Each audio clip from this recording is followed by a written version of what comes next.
Shalom à tous, bienvenue une fois de plus sur notre chaîne Simama, le Dieu des dieux. Aujourd'hui, nous partageons sur un élément important, sur la soumission. Et nous allons regarder trois escaliers qui parlent de trois entités qui nécessitent la soumission. Le premier palier, c'est la soumission de la femme face à son mari. Et le deuxième palier, c'est la soumission de l'enfant face à ses parents. Le troisième palier, c'est la soumission de l'employé face à son patron. Il est important de regarder ces éléments-là parce que aujourd'hui, dans le corps de Christ, on a le New Age qui est entré dans le corps de Christ. On a les éléments des doctrines bizarres qui viennent avec le mélange dans le corps de Christ pour prétendre que les êtres humains doivent demander à l'autre d'abord d'être soumis pour être soumis. Donc, en réalité, ces doctrines-là amènent dans le corps de Christ des enseignements bizarres qui disent que pour que l'un fasse, il faut. Donc, par exemple, on suit des doctrines du genre, quelqu'un te dit que pour qu'une femme soit soumise à son mari, il faut que le mari soit d'abord soumis à Dieu. Que si le mari n'est pas soumis à Dieu, ça autorise une femme à ne pas être soumise. Il doit s'attendre donc à ce que sa femme ne doit pas soumise. Donc, c'est comme pour dire au frère que, assure-toi d'avoir une Jézabel à la maison parce que toi, tu n'es pas soumis à Dieu. Donc, tu dois te coltiner et accepter de vivre avec Jézabel parce que toi, tu n'es pas soumis à Dieu. Et c'est donc ça qui est quelque chose d'extrêmement bizarre. Pourquoi? Parce que la Bible ne dit pas le cas. La Bible ne dit pas cela. Quand nous regardons dans la Bible dit dans Éphésiens 5, il dit, femmes, soyez soumises à vos maris comme au Seigneur. Marie, aimez vos femmes comme Christ a aimé l'Église. Donc, il n'y a pas de corrélation, il n'y a pas de condition.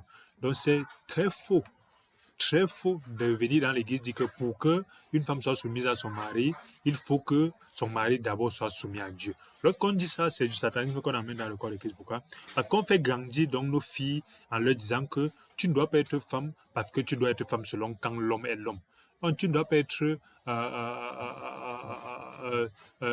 féminine parce que tu es féminine si l'homme est masculin. Donc, tu ne dois pas être soumise parce que tu ne dois être soumise que si ton mari lui-même est soumis à Dieu. Ça fait que justement que c'est des créatures bizarres qu'on est en train de faire. Pourquoi? Parce que même lorsque l'homme arrive à être soumis, quand une femme n'a pas appris à être soumise, elle ne serait jamais soumise. Même si l'homme fait n'importe quoi. Lorsque une femme a grandi, c'est pour ça qu'aujourd'hui on a dans le corps de Christ des filles qui ont grandi avec des mauvaises mères, avec des mères voyeuses, les mères mal éduquées. Lorsque ces filles-là répercutent ça dans le mariage, elles ne disent pas que je suis mal éduquée, elles disent que je suis bien, mais c'est l'homme qui me fait faire ça. Donc, vous voyez donc justement des Jézabel qui, au lieu de comprendre que c'est du Jézabel, c'est l'esprit de Jézabel qui est en train de les posséder, elles disent que c'est leur conjoint qui les fait faire ça. Parce que lorsqu'une femme est soumise, même si son mari est un diable, elle va rester soumise justement. Parce que la soumission ne veut pas dire que justement ça autorise lorsqu'on dit soumettre, quand tu es soumis, ça ne veut pas dire que l'autre va te faire n'importe quoi. Le problème, c'est que tu dois faire ta part. Lorsque la femme dit femme, lorsque la parole dit femme, soyez soumise à vos maris, là, il n'y a pas de condition, il n'y a pas de quand ce serait comme ça, il n'y a pas de si c'est comme ça, il n'y a pas à condition que c'est comme ça. Non, il a dit comme au Seigneur. Pourquoi? Parce que le Seigneur, quand il a été soumis à Dieu, il n'a pas cherché à savoir, Dieu doit d'abord faire comme ça pour que soit soumis. Et on a dit, femme, soyez soumise à vos maris comme au Seigneur. C'est encore pour dire que quand le Seigneur a porté notre croix, il n'a pas dit que j'attends quand Dieu va faire ci avant que je porte la croix. La femme, le Seigneur n'a pas dit, pour guérir les gens, je vais attendre quand ils vont venir me supplier. Pour faire ceci. Le Seigneur a comme moment pour être Yeshua Amashia, n'a attendu la personne qui était en face. Le Seigneur a comme moment pour faire ce qu'il a eu à faire, n'a attendu les conditions. Le Seigneur ne s'est pas assis à un moment donné pour dire j'attends que la situation s'arrange pour qu'en face que je puisse faire ma part. Donc c'est ce satanisme-là que les gens amènent dans le corps de Christ pour prétendre que une femme doit être soumise si son mari est soumis. C'est très faux. Et Pierre encore explique cela en disant, dans 1 Pierre 3, verset 1, il dit, femmes, soyez de même soumises à vos maris, afin que, si quelques-uns n'obéissent pas à la parole, ils soient gagnés par la parole, par la conduite de leur femme. Voilà encore quelque chose qui rend très très faux cette fausse doctrine. Pourquoi? Parce qu'il dit, femmes, soyez soumises pour que même si même si vos maris sont des personnes méchantes, par ta manière d'être soumise, toi, tu vas changer son cœur. Pourquoi? Parce que l'homme a une structure naturelle. L'homme ne peut pas faire du mal à une femme qui est soumise, qui est féminine naturellement, même s'il a n'importe quoi. C'est pour ça que nos mères avant avaient cette sagesse-là de voir que quand le mari est en colère, elle a leur manière d'être. C'est pour ça qu'il y a d'autres même qui disent que quand mon mari est en colère, je me mets nu. Pas parce que parce qu'elle sait que justement, l'homme est désarçonné et est désarçé par le comportement d'une femme, si elle est vraiment femme. Mais l'homme est toujours plus courroucé lorsque quand il dit ah, la femme veut montrer aussi qu'elle est l'homme, et ainsi de suite. Tout le monde, voilà ce que le monde est en train d'amener dans le corps de Christ, le fait que c'est la condition. Pour que je sois femme, tu dois être homme. Pour que je fasse ça, tu dois donner ça. Pour que je fasse ça, tu dois être ici. Voilà les faux évangiles qu'on a dans le corps de Christ aujourd'hui. Mais Pierre lui-même encore explique ça. Il dit que même si quelqu'un est méchant, même si femme, ton mari est quelqu'un qui n'est pas bien comme il faut, soumets-toi parce qu'à travers ton comportement, Dieu va s'en charger de lui et il va changer son cœur. Pourquoi? Parce que beaucoup de personnes ne sont pas comme ils sont parce que les comportements de leur femme sont des comportements qui ne donnent pas la paix. Et quand ça ne donne pas la paix, lui-même, il ne peut donc pas faire une pause et voir qu'effectivement, elle a changé, elle ne mérite pas ça. Voilà des choses qu'on n'a pas qu'on n'enseigne pas dans le corps de Christ, mais ça crée ça monte ça amène les comportements mondains dans le corps de Christ. C'est pour ça qu'aujourd'hui, vous voyez des gens, c'est très rare de voir dans le siècle présent, en 2026, les femmes qui sont en train de dire que oui, je dois être soumise indépendamment de ce qu'on me fait en face. C'est que je vais être qui? Qui? Moi, si.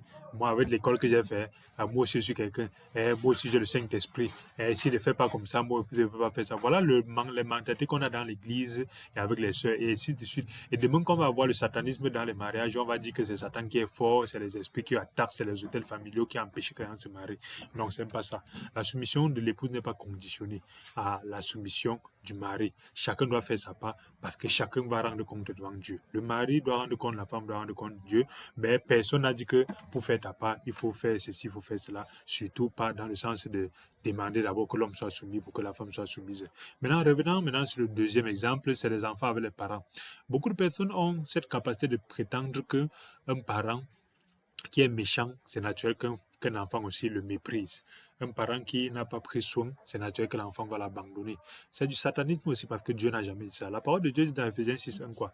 Enfants, obéissez à vos parents dans le Seigneur, car cela est juste. Dans le Seigneur encore, c'est un élément très important parce que Jésus, qu'est-ce qu'il obéit à son Père?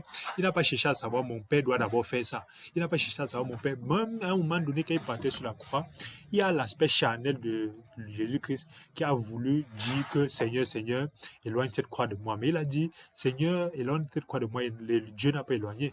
Dieu aurait pu envoyer les anges porter cette croix-là. Et aussi quelque chose qui est important, c'est que lorsqu'il a porté les péchés du monde, parce que les péchés du monde a été déposé sur Jésus-Christ pendant 3 heures de temps, parce qu'il a dit que de 12 heures à 15 heures, le monde était noir parce que l'Éternel condensait les péchés passés, présents de l'humanité pour mettre sur lui, parce qu'il est mort pour les péchés des gens qui étaient avant lui, pour les péchés des gens qui sont après lui et pour les péchés des gens qui étaient au même moment que lui. Et c'est donc pour ça que pendant 3 heures, Dieu a condensé tous les péchés de l'humanité, même ceux qui n'étaient pas encore nés pour mettre sur lui. Et pendant qu'il a porté ce péché-là, il était une abomination devant Dieu. C'est pour ça qu'il peut crier à ce moment-là, dès qu'il a porté le péché, que Père, Père, Père, Père, le Père ne le répondait plus parce qu'il était un pécheur. Donc dans ce cadre-là, il est important de comprendre que Jésus-Christ n'a jamais, jamais, jamais dit à Dieu que pour que je t'obéisse, il faut que toi seul, toi-même, tu fasses ceci. Pour que je fasse ceci, il faut que tu fasses cela. C'est cette condition qu'on a de satanisme de corps de Christ. Comme l'histoire que le frère Kim Yum-sa nous racontait souvent, qu'il y a un enfant, il y avait deux enfants qui avaient un père alcoolique qui était violent et un enfant est devenu le plus grand médecin du pays, un autre enfant est devenu le plus grand bandit du pays. Et lorsqu'on leur a demandé pourquoi tu es le plus grand médecin du pays, il a dit c'est à cause de mon père. Lorsqu'on a demandé aussi au bandit pourquoi tu es devenu le plus grand bandit du pays, il a dit c'est à cause de mon père. L'autre, à cause de son père, le médecin a dit que c'est à cause de son père. Pourquoi? Parce que lorsqu'il a vu la violence de son père, il a vu l'alcoolisme de son père, il a dit, je vais fréquenter, me battre à l'école pour ne plus jamais être comme mon père. Et la violence et l'alcoolisme de son père a été un élément pour le permettre d'être plutôt meilleur dans les études.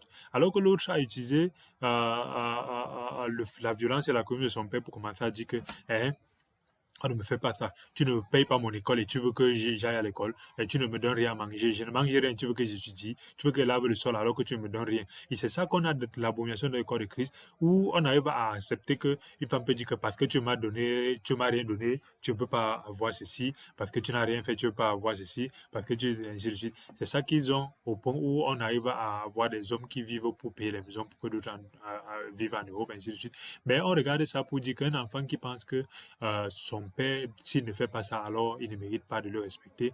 La parole de Dieu, elle dit clairement que honore ton père et ta mère, pas parce qu'il est beau, pas parce qu'il est mignon, pas parce qu'il est juste, mais pour que tes jours se prolongent sur la terre. Donc, quand tu honores ton père et ta mère, c'est pas parce qu'il est juste, parce qu'il fait bien. Il y a souvent certains dossiers, certains cas où tu vois que l'enfant explique et le parent explique, tu vois que l'enfant a 1000 fois raison. Mais Dieu n'a pas dit que dans ces cas-là, il faudra que l'enfant méprise le parent. Non. C'est pourquoi c'est très important de savoir que même lorsque tu auras raison, il y a des manières de se faire, de se comporter.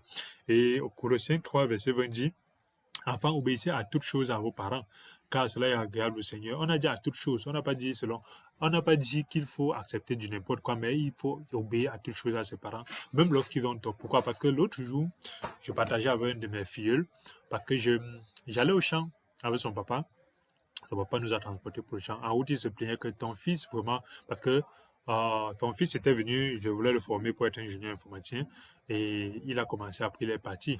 Il n'est plus revenu parce qu'il était occupé. En fait, il n'était pas. Il est comme les jeunes d'aujourd'hui qui sont occupés à tout, mais ils ne font rien. Et son papa disait vraiment, j'ai tout fait pour cet enfant-là.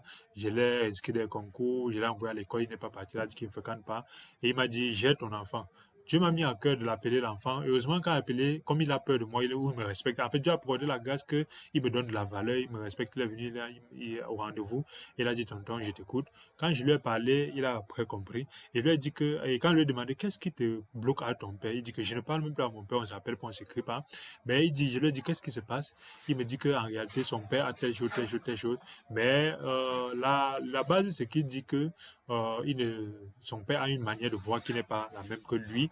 Et qu'elle explique aussi, apparemment, il pense que parce que son père ne vit plus avec eux, et ça lui donne le droit de... Non, un homme peut être avec une femme si à un moment donné il voit que la femme là, lui donne lui donne plutôt de la peine et que de tuer les gens ainsi de suite, il faut se séparer. Pourquoi? Parce que le mariage n'est pas un endroit où on vient supporter, où on vient misérer, où on vient vivre le calvaire. En réalité, deux personnes doivent cheminer ensemble pour s'entendre, pour se faire du bonheur, pour se faire du plaisir et pour s'aider, pour s'entraider. Comme tu dois aimer l'homme, comme tu dois aimer ton compère, un mari doit aimer sa femme comme son prochain, une femme doit aimer son mari comme son prochain. Il n'est pas normal que quelqu'un vienne pour penser que c'est moi qui dois être aimé, l'autre doit seulement subir, ainsi de suite. Donc ça ne marche pas et que tout ce qui a été fait, il faut laisser tomber parce que malheureusement, il y a beaucoup de choses aujourd'hui qui sont appelées mariage sans être marié. Ça veut dire que peut-être vous n'étiez pas marié, parce que lorsqu'on est marié, on ne peut pas divorcer. Mais lorsque beaucoup de personnes aujourd'hui sont ensemble alors que ce n'est pas des mariages, c'est qu'ils ont fait leur choix, ils ont vu leur truc. Peut-être ils ont vu le moment, quelqu'un qui devait l'aider, une belle fille, un bel homme, quelqu'un qui a l'argent, tout ça, ils se mettent ensemble, ils disent qu'ils sont mariés. Après, ils veulent que Dieu vienne faire marcher quelque chose qui ne peut pas marcher. Donc, tu prends le bois, tu colles avec le verre, et tu sais que ça ne peut pas coller, mais tu prends quand même Dieu pour dire que Dieu va venir faire le miracle pour que ça marche. Et c'est pour ça donc que le plus important n'est pas d'être ensemble, c'est vraiment de se marier selon Dieu. Dieu, quand il marie, c'est impossible de divorcer. Mais les êtres humains aujourd'hui, beaucoup de choses qu'ils appellent mariage, c'est un peu mariage. Donc, quand il me disait que son père n'est plus à ta mère et que, apparemment, il avait beaucoup d'amertume avec ça, je lui ai dit en réalité, ça ne te concerne pas, mais quelles que soient les choses qu'ils font, laisse tes parents à côté, sois soumis à tes parents parce que c'est ça la volonté de Dieu. Et on a passé plusieurs heures à échanger. À la fin, il était extrêmement reconnaissant et on va recommencer à travailler. Et Dieu va permettre, par le dépôt qu'il m'a mis, de pouvoir faire de lui un homme. Peut-être qu'il viendrait ici témoigner un jour, nous n'en savons rien. Alors, c'est très important de comprendre aussi que l'enfant n'a pas besoin de conditionner les parents pour faire certaines choses. Je me rappelle aussi, à un moment donné, euh,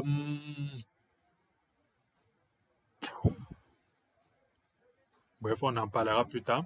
C'est une histoire assez rocambolesque. Mais nous passons au troisième élément pour dire, la Bible dit qu'un employé doit être soumis non seulement à son patron, pas parce que son patron est juste. Lorsqu'on parle on a parlé de la femme, la soumission de la femme, on a parlé de la soumission de l'enfant, maintenant on parle de la soumission de l'employé. Dieu n'a pas dit que l'employé doit être soumis à son patron parce que son patron fait bien. Dieu n'a pas dit que l'employé doit être soumis à son patron parce que son patron paye bien, paye tous les salaires ou le traite bien.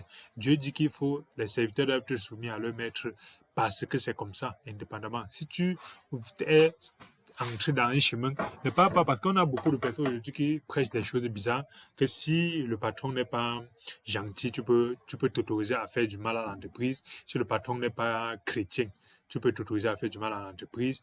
Tu peux quitter ton poste parce que tu vas aller dans les nuits de prière, dans les jeûnes, dans les ceci, cela. Tu peux mépriser ton poste parce que, bon, en plus, ce sont les païens.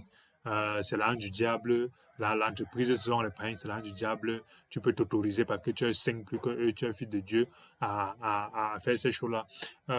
Colossiens 3, 22 dit serviteurs, obéissez à toutes choses à vos maîtres selon la chair, comme servant le Seigneur. Il est important de savoir qu'un serviteur doit obéir à son maître. On n'a pas dit que parce que le maître est bon, on n'a pas dit que parce que le maître est gentil, on n'a pas dit que... Maintenant, les gens vont venir nous dire qu'est-ce que l'esclave veut dire. Ça, c'est autre chose. L'esclave ne prend pas le maître comme... le maître ne prend pas l'esclave comme son serviteur, le maître prend l'esclave comme sa possession. C'est différent. Et le plus important aussi, c'est que soit un esclave se rebelle et il assume, et s'il dit qu'il va donc servir, qu'il serve donc comme un esclave, il dit oui, oui, oui. Donc il n'y a que deux chemins. Il y a beaucoup de personnes qui sont faibles au lieu d'assumer leur rébellion. Ils se cachent dans la maison du maître pour critiquer le maître. C'est exactement comme une femme. Si tu penses que ton mari est trop mauvais, va toi-même vivre chez toi ou tu loues ta maison, et ainsi de suite. Tu ne peux pas venir dans la maison d'un homme, dormir sur son toit, utiliser tout ce qu'il fait pour venir prétendre plus tard que c'est un mauvais, c'est un méchant, patata. Lorsqu'on est grand, on sort de chez ses parents. Lorsqu'on est adulte, on ne peut pas vivre sa propre vie. Lorsqu'on est une femme indépendante, on peut louer ses appartements meublés, on vit dedans. Et de même aussi, un enfant ne doit pas penser que tu vas rester dans la maison de ton père, le critiquer n'importe comment, ainsi de suite. Pourquoi? Parce que il est méchant, il est mauvais. Si tu es trop grand, va construire ta part de maison tout simplement. Donc c'est dans ce cadre-là qu'un employé aussi, si tu penses que tu es trop patron et on peut plus te donner les ordres, va créer ta part d'entreprise. Si tu penses que tu es trop outillé, tu as trop les gros diplômes, va utiliser tes diplômes là pour créer ta part d'entreprise qui va te donner l'argent. Ne reste pas là, tu critiques. Donc, c'est cette abomination-là qu'on a dans le corps de Christ. Des gens qui s'insultent le porc, ils mangent l'argent du porc. Les gens qui ne sont pas soumis à l'autorité, mais ils profitent de l'air, de l'argent, de la nourriture, de la protection, du nom de l'autorité. C'est pour ça que quelqu'un va dire, je suis madame telle, mais elle méprise le tel là. Justement parce qu'on a assigné les fausses choses dans l'église. La parole dit encore dans 2 Pierre, dans 1 Pierre 2, verset 18 dit, serviteurs, soyez soumis à vos maîtres avec tout le respect, non seulement à ceux qui sont bons et doux, mais à ceux qui sont de caractère difficile. Donc la parole de Dieu est claire face à ces fausses doctrines. On dit que même celui qui a de caractère difficile, il faut surtout se soumettre à lui, parce que c'est Dieu qui fait certaines choses. Il faut soit Sankara avait dit que un rebelle, un esclave qui est incapable d'assumer sa rébellion ne mérite pas qu'on s'apitoie sur son sort. Si tu penses que tu es une grande femme ou un grand homme, tu as plus besoin de ta femme, va chercher une autre. Si tu penses que tu es une femme, tu n'as plus besoin de ton mari, va jouer ton indépendance de femme capable. Et si tu penses que tu es un enfant qui a plus besoin de tes parents, va construire ta part de maison. Ton père ne va pas venir là-bas t'imposer les choses que va me puiser l'eau, va me laver le sol.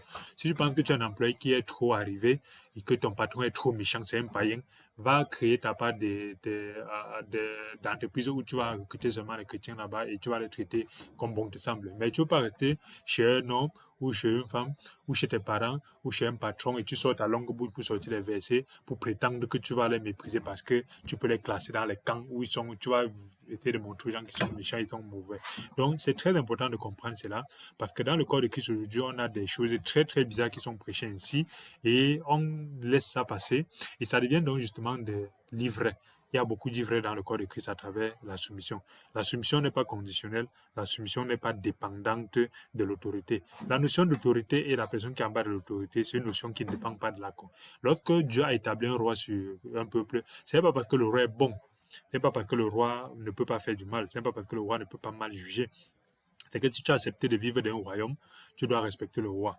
C'est pour ça que c'est très important de dire que si tu penses que tu ne veux pas vivre dans ce royaume-là, quitte là-bas, va dans ton royaume, va dans un autre endroit, va dans une république. Mais tu ne peux pas être quelque part, tu vis sur le territoire du roi, tu vis avec la protection du roi, tu vis en respirant tout l'environnement du roi et tu sors ta bouche pour le mépriser. C'est comme ça que les gens attirent la malédiction sur eux. C'est pour ça que beaucoup de chrétiens attirent la malédiction sur eux parce qu'ils utilisent les choses d'une autorité et méprisent l'autorité là.